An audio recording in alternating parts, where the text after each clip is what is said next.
CNN 7 Republican senators joined with Democrats in voting to convict former President Donald Trump at the conclusion of his second impeachment trial. Trump has been acquitted of inciting an insurrection at the U.S. Capitol on January. The GOP defections nevertheless stand as a sharp rebuke of the former president.The Republicans who voted for conviction were Richard Burr of North Carolina, Bill Cassidy of LouisianaSusan Collins of Maine, Mitt Romney of UtahLisa, Murkowski of AlaskaPat, Toomey of PennsylvaniaBen, Sasse of Nebraska. The vote was 43 not guilty to 57 guilty, short of the 67 guilty votes needed to convict. Read MoreRichard Burr, who is not running for re-election next year, said, in part, in a statement, the president promoted unfounded conspiracy theories to cast doubt on the integrity of a free and fair election because he did not like As Congress met to certify the election results, the president directed his supporters to go to the Capitol to disrupt the lawful proceedings required by the Constitution. When the crowd became violent, the president used his office to first inflame the situation instead of immediately calling for an end to these. He went on to say,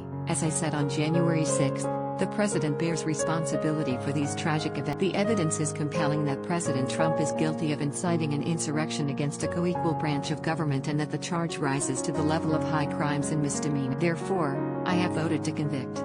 Bill Cassidy said in a brief statement, our Constitution and our country is more important than anyone. I voted to convict President Trump because he is guilty. Senator Susan Collins of MaineSusan Collins explained her vote in a speech on the Senate floor, saying, in part, my vote in this trial stems from my own oath and duty to defend the Constitution of the United States. The abuse of power and betrayal of his oath by President Trump meet the constitutional standard of high crimes and misdemeanors, and for those reasons, I vote. Mitt Romney said, in part, in a statement, President Trump incited the insurrection against Congress by using the power of his office to summon his supporters to Washington on January 6 and urging them to march on the Capitol during the counting of electoral votes. He did this despite the obvious and well-known threats of violence that day.